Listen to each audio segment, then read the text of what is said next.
إن الحمد لله نحمده ونستعينه ونستغفره ونعوذ بالله من شرور أنفسنا ومن سيئات أعمالنا من يهده الله فلا مضل له ومن يضلله فلا هادي له أشهد أن لا إله إلا الله وحده لا شريك له وأشهد أن محمدًا عبده ورسوله فأعوذ بالله من الشيطان الرجيم بسم الله الرحمن الرحيم يا أيها الذين آمنوا اتقوا الله حق تقاته ولا تموتن إلا وأنتم مسلمون يا أيها الناس اتقوا ربكم الذي خلقكم من نفس واحدة وخلق منها زوجها وبث منهما رجالا كثيرا ونساء واتقوا الله الذي تساءلون به والأرحام إن الله كان عليكم رقيبا يا أيها الذين آمنوا اتقوا الله وقولوا قولا سديدا يصلح لكم أعمالكم ويغفر لكم ذنوبكم ومن يطع الله ورسوله فقد فاز فوزا عظيما أما بعد فإن خير الحديث كتاب الله وخير الهدى هدى محمد صلى الله عليه وسلم وشر الأمور محدثاتها وكل محدثة بدعة وكل بدعة ضلالة وكل ضلالة في النار قال الله سبحانه وتعالى في كلامه المجيد بسم الله الرحمن الرحيم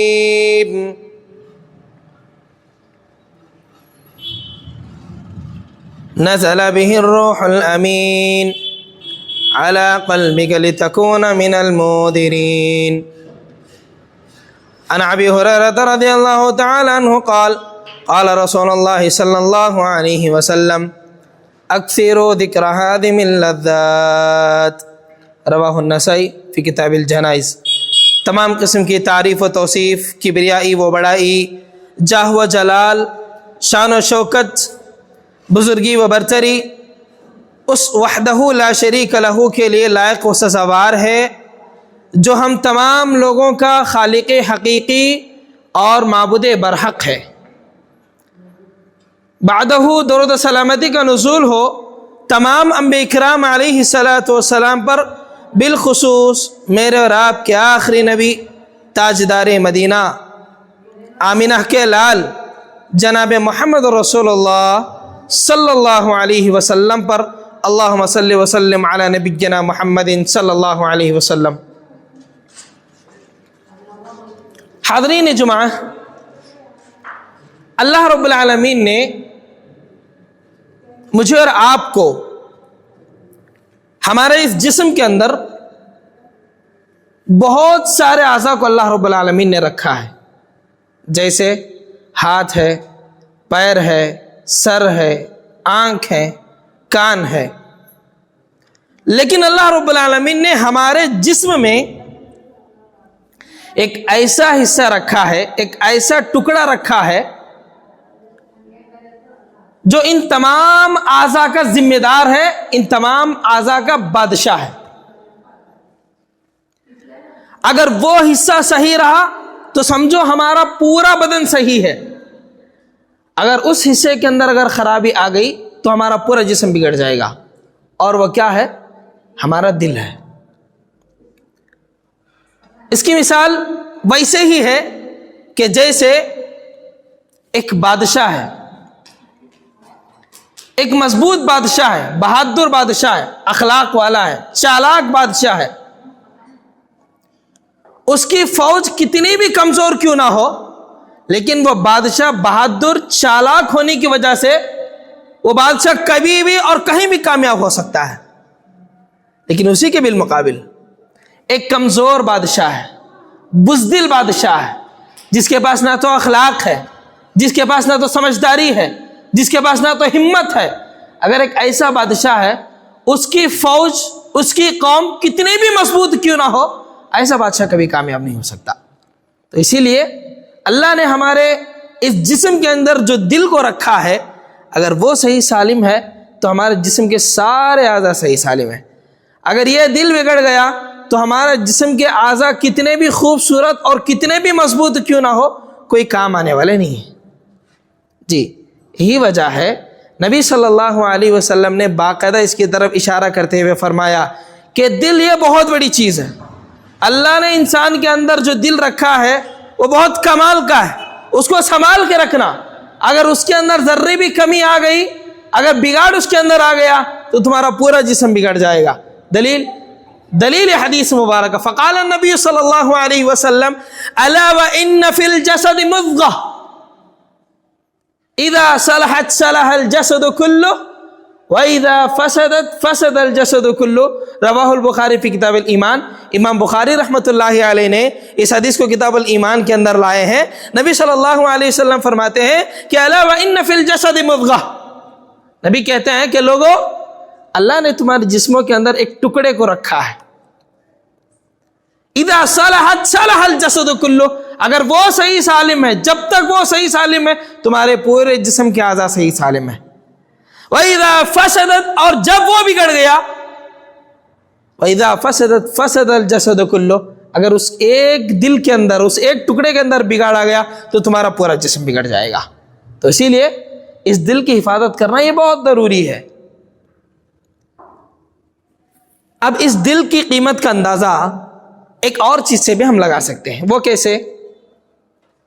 اللہ رب العالمین نے قرآن مجید کو جو نازل کیا، ہمارے جسم کے اندر بہت سارے اعضاء ہیں، جیسے کڈنی ہے، اگر اندر کے اعتبار سے میں بات کروں تو کڈنی ہے، لیور ہے، لنگس ہے، کلیجے، بہت ساری چیزیں ہیں۔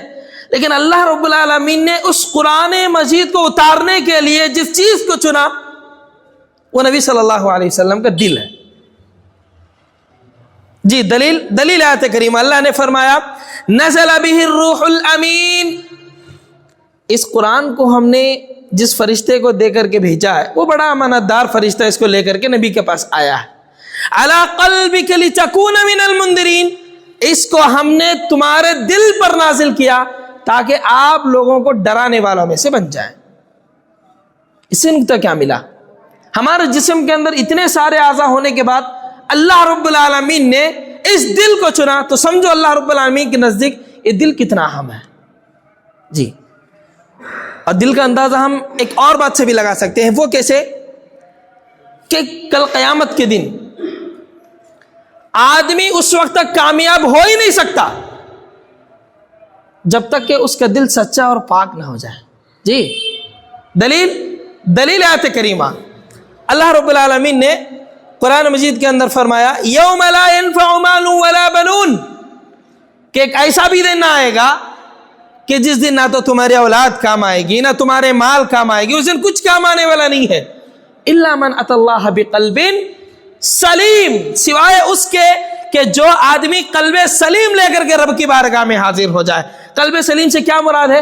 نیک دل، ایسا دل جو بار بار نیک عمل کرتا ہو، ایسا دل جو گناہوں سے بچ کے رہتا ہو، اور وہ دل جس کے اندر اللہ رب العالمین کا ڈر پیدا ہوتا ہو، اور وہ دل جس کے اندر اللہ اور اس کے رسول کے احکامات پر عمل پیرا ہونے کا جذبہ جس دل کے اندر موجود ہو۔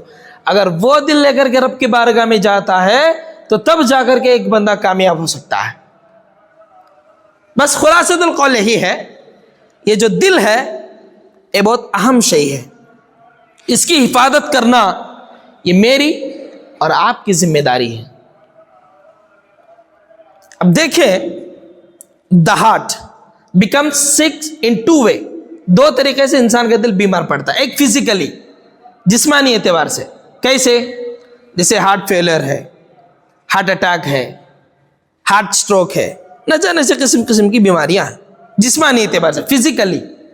اور دوسرا ہے اسپرچولی، روحانی اعتبار سے۔ روحانی اعتبار سے بھی جو ہے ہمارا دل بیمار ہوتا ہے، اور طرح طرح کی بیماریاں ہیں۔ میں ایک بیماری کی طرف اشارہ کر کے میں اپنی بات کو ختم کروں گا۔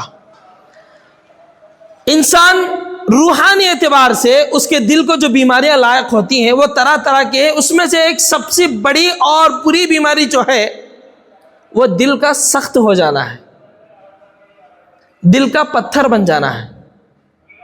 جی اب ہم یہ کیسے جانیں گے کہ ہمارے دل پتھر بن گئے ہیں، ہمارے دل سخت ہو گئے ہیں؟ اس بات کا اندازہ ہم کیسے لگا سکتے ہیں؟ جی اس کے لیے ایک میزان، اس کے لیے ایک طریقہ ہے۔ اگر ہم غور کریں گے، ہم مسلمان ہونے کے ناطے ہم نمازیں تو پڑھ رہے ہیں، لیکن نمازوں کے اندر کوئی خشوع و خضوع نہیں ہے، نمازوں میں مزہ ہی نہیں آتا۔ ہم لوگ اللہ رب العالمین کا ذکر تو کر رہے ہیں، لیکن ذکر میں کوئی مزہ نہیں۔ ہم قرآن مجید کی تلاوت کر رہے ہیں، لیکن ہمیں احساس بھی نہیں کہ ہم رب کا ایک مقدس کلام پڑھ رہے ہیں۔ قرآن پڑھنے کے بعد کبھی ہمارے آنکھوں سے آنسو نہیں آتے، قرآن پڑھنے کے بعد کبھی ہمارے ایمان میں اضافہ نہیں ہو رہا، قرآن پڑھنے کے بعد اللہ کا ڈر ہمارے دلوں کے اندر پیدا نہیں ہو رہا۔ اور جب کسی غریب کو دیکھتے ہیں تو اسے کھانے کھلانے کی توفیق ہم لوگوں کو نہیں مل رہی۔ ایک بیوہ پریشان حال ہے، بغیر کھائے پتہ نہیں اس کی زندگی کیسے گزر رہی ہے، لیکن ہمارا دل اس چیز کی طرف نہیں جاتا کہ کبھی ان کو پوچھیں کس چیز کی ضرورت ہے، ان کی ضرورتوں کو پورا کریں۔ ہم اپنے آنکھوں کے سامنے یتیموں کو دیکھ رہے ہیں، لیکن کبھی ہمارا دل نہیں چاہتا کہ پیار و محبت سے ان کے سروں پر ہاتھ پھیرے، کبھی انہیں دو چار میٹھے الفاظ بولے، کبھی انہیں ہمت دے۔ ہمارا دل نہیں چاہتا۔ ہمارے جیب میں پیسے تو پڑے ہیں، لیکن نکال کر کے کبھی اللہ کی راہ میں خرچ کرنے کے لیے ہمارا دل آگے نہیں بڑھتا۔ کیوں؟ اس کی کیا وجہ ہے؟ اس کی وجہ یہی ہے کہ ہمارے دل پتھر بن گئے ہیں، ہمارے دل سخت ہو گئے ہیں۔ یہی وجہ ہے، ان ساری چیزوں پر ہماری نگاہ نہ ہونے کی وجہ کیا ہے؟ یہ جو ہمارے دل ہیں یہ پتھر بن گئے، پتھر سے بھی زیادہ سخت ہو گئے ہیں۔ اب تو چلیے دیکھتے ہیں کہ وہ کیا ذریعے ہے یا پھر وہ کیا وجوہات ہیں کہ جن کے ذریعے سے ہمارے دل پتھر جیسے بن گئے ہیں۔ اب ان کو پگھلانے کے لیے پھر ان کو جو ہے پھر سے نارمل کرنے کے لیے مجھے اور آپ کو کیا کرنا ہوگا؟ چند چیزیں ہیں، مختصر وقت میں جو ہے میں بتانے کی کوشش کروں گا۔ سب سے پہلی چیز، بنیادی وجہ، یہ جو ہمارے دل سخت ہو گئے ہیں، ٹھیک ہے؟ کسی غریب کو دیکھے تو کبھی آنکھوں میں آنسو نہیں آتے، کسی فقیر کو دیکھے تو کھلانے کی توفیق نہیں ملتی، بیوہ کو ترستے ہوئے ہم لوگ دیکھ رہے ہیں لیکن کبھی کچھ چیزیں دلانے کی توفیق نہیں ملتی، ایک ضرورت مند آدمی ہمارے سامنے تڑپ رہا ہے لیکن اس کی مجبوری اور اس کی پریشانی کو دور کرنے کی ہمیں جو توفیق نہیں مل رہی، اس کی ایک سب سے بڑی اہم وجہ یہ بھی ہو سکتی ہے کہ اللہ رب العالمین کے فرائض کو بھلا دینا ہے۔ اللہ کے جو احکامات ہیں، اللہ کے جو آرڈرز ہیں، اللہ کے جو سٹیٹمنٹس ہیں، ان احکامات پر عمل پیرا ہونے میں ڈیلے کرنا، دیری کرنا، تاخیر کرنا، یا اللہ رب العالمین کے جو احکامات ہیں ان کو بھلا دینا، سب سے یہ بنیادی وجہ ہے۔ جی اب وہ کسی بھی اعتبار سے ہو سکتا ہے۔ بس اوقات آدمی جو اللہ کے جو تعلیمات ہیں اسے جو بھلاتا ہے، اس کے کئی سارے وجہ۔ ایک کوئی آدمی اپنی گھمنڈی کی وجہ سے اللہ کے احکامات کو ٹھکراتا ہے، کوئی اپنی فخراگی کی وجہ سے اللہ کے احکامات کو ٹھکراتا ہے، کوئی اپنی مستی کی وجہ سے اللہ رب العالمین کو اللہ کے احکامات کو ٹھکراتا ہے، اور کوئی اپنی سستی اور کاہلی اور اپنی غفلت کی وجہ سے ان اللہ رب العالمین کے احکامات میں جو ہے عمل پیرا ہونے میں ڈیلے کر دیتا ہے۔ اس کا ایک اور سب سے بڑا نقصان بھی ہے، وہ کیا ہے؟ جو بندہ اللہ کے احکامات میں، یعنی اللہ کے جو تعلیمات ہیں ان میں عمل پیرا ہونے میں اگر وہ تاخیر کرتا ہے یا ان احکامات پر عمل نہیں کرتا تو اس کے لیے سب سے بڑے وعید تو یہ ہے کہ اللہ رب العالمین کی لعنت کو وہ مول لیتا ہے۔ ایسے بندے پر جو اللہ کے احکامات پر سرے سے عمل نہیں کرتا، یا مستی سے، گھمنڈی سے، واٹ ایور اٹ میں بھی، یا سستی سے، غفلت میں اللہ کے تعلیمات کو جو ترک کر دیتا ہے نا، ایسے بندے پر سب سے پہلے تو اللہ کی لعنت ہوتی ہے، اور لعنت ہونے کے سبب سے اس کا دل سخت اور پتھر بن جاتا ہے۔ جی دلیل آیت کریمہ، اللہ نے فرمایا فَبِمَا نَقْضِهِمْ مِيثَاقَهُمْ لَعَنَّاهُمْ وَجَعَلْنَا قُلُوبَهُمْ خَاسِيَةً۔ دراصل بات یہ ہے کہ بنی اسرائیل کو اللہ رب العالمین نے 4 چیزیں کرنے کا حکم دیا۔ ایک، وہ نماز پڑھیں گے، دوسرا زکوٰۃ ادا کریں گے. تیسرا، اس قوم کے اندر جو بھی نبی آئے گا اس کی عزت کریں گے، اس پر ایمان لے کر کے آئیں گے. اور چوتھی چیز، لوگوں کو قرض حسنہ دیں گے. لوگوں کو کیا دیں گے؟ قرض حسنہ دیں گے. اللہ رب العالمین نے ان 4 چیزوں کی ذمہ داری ان کو جب سونپا تو ان بنی اسرائیلوں نے ان احکامات کو ٹھکراتے ہوئے، جب اللہ رب العالمین کے ان احکامات کو ٹھکرا دیا، پاش کر دیا، ٹکڑے ٹکڑے کر دیے، اپنی مستی سے، غفلت سے ان تعلیمات کو جب چھوڑ دیا تو اللہ رب العالمین نے کیا کیا؟ لعناہم وجعلنا قلوبہم قاسیہ، کہ ان پر اللہ رب العالمین کی لعنت ان پر ہوئی، اور لعنت ہونے کا نتیجہ یہ ہوا کہ ان کے دل پتھر جیسے بن گئے. تو اسے کیا معلوم ہوا؟ اللہ کے جو احکامات ہیں اگر ہم ان کو چھوڑ دیں گے، ان پر عمل نہیں کریں گے تو اس کا نتیجہ کیا ہوگا؟ اللہ کی لعنت ملے گی اور اس کے ساتھ ساتھ ہمارے دل پتھر بن جائیں گے. اب غور کرنے کا مقام ہے. آپ بتائیے دنیا کے اندر کون سا ایسا مسلمان ہے کہ جسے نہیں معلوم کہ دن میں اللہ نے 5 وقت کی نمازوں کو فرض کیا ہے؟ اب دنیا میں کون سا ایسا مسلمان ہے کہ اسے معلوم نہیں ہے کہ رمضان کے 30 روزے اللہ نے اس پر فرض کیے ہیں؟ زکوٰۃ جیسی چیز بھی کوئی ہوتی ہے، اللہ نے اگر استطاعت دی تو اسے حج بھی کرنا ہے. کس کو نہیں معلوم؟ اگر آپ آج جائیں گے غیر مسلمین کو پوچھیں گے، آج غیر مسلمین کے پاس اسلام کا اتنا نالج ہے کہ ایک عام مسلمان کے پاس بھی اتنا نالج نہیں ہوتا. آج غیر مسلمین بتاتے ہیں کہ کون سا فرض ہے، کون سی سنت ہے، کون سے نوافل ہیں، مسلمان کب کیا کرتا ہے، بقرعید میں اسے کیا کرتا ہے، وہ رمضان میں کیا کرتا ہے، دن بھر میں وہ کیا کرتا ہے، اگر یہاں سفر کر کے کوئی کعبۃ اللہ جاتا ہے تو وہاں اس کا عمل کیا ہوتا ہے. آج غیر مسلمین کو پتہ ہے، لیکن آج مسلمان جو ایک عام مسلم ہے وہ ان تمام چیزوں سے ناآشنا ہے. اب بتائیے اللہ رب العالمین نے نماز کی پابندی کرنے کا حکم دیا ہے، ہم لوگ کر رہے ہیں؟ اپنے آپ سے سوال کیجئے. دوسروں کا جائزہ ہم لوگ نہیں لیں گے، نہ تو دوسروں کی ہمیں ضرورت ہے اور نہ ہی دوسروں کی زندگی میں انٹرفیئر ہونے کی ہمیں کوئی ضرورت بھی نہیں ہے. ہم اپنے آپ سے سوال کریں گے. اپنے آپ سے پوچھئے کہ ہم دن میں 5 وقت کی نمازوں کا اہتمام کر رہے ہیں؟ اللہ رب العالمین نے ذکر و اذکار کرنے کا حکم دیا، دن میں ہم کتنا اللہ کا ذکر کر رہے ہیں؟ اللہ رب العالمین نے صدقہ و خیرات کرنے کا حکم دیا، ہم کہاں تک صدقہ و خیرات کریں؟ غریبوں پر خرچ کرنے کا حکم دیا، ہم کتنا خرچ کر رہے ہیں؟ بیواؤں کو سہارا دینے کا حکم دیا، کتنے بیواؤں کو ہم نے سہارا دیا؟ یتیموں کی کفالت کرنے کا اللہ نے حکم دیا، کہاں تک ہم یتیموں کے ساتھ حسن سلوک کر رہے ہیں؟ اپنے آپ سے سوال کریں. یہی وجہ ہے کہ آج ہمارے جو دل ہمارے پتھر بن گئے ہیں، انہی دینی تعلیمات پر عمل نہ کرنے کی وجہ سے، انہی سستی اور غفلت کی وجہ سے ہم نے اللہ رب العالمین کی تعلیمات کو ٹھکرا دیا ہے. یا ہم اللہ کی تعلیمات پر بجا لاتے ہیں، اگر عمل بھی ہم کرتے ہیں تو بڑی سستی اور غفلت کے ساتھ عمل کرتے ہیں. تو اس کا نتیجہ کیا ہو گیا؟ ہمارے دل جو ہے پتھر بن گئے ہیں، سخت ہو گئے. یہ پہلی وجہ. اور اسی طریقے سے ہمارے دل جو سخت اور پتھر بن گئے ہیں، اس کی دوسری وجہ کثرت سے گناہوں میں ڈوب جانا ہے. کثرت سے گناہوں میں ڈوب جانا ہے. حدیث کے اندر آتا ہے کہ جیسے ایک آدمی اگر ایک گناہ کرتا ہے تو اس کے دل کے اندر جو ہے ایک بلیک ڈاٹ بیٹھ جاتا ہے، ایک کالا نقطہ سیاہ اس دل کے اندر بیٹھ جاتا ہے.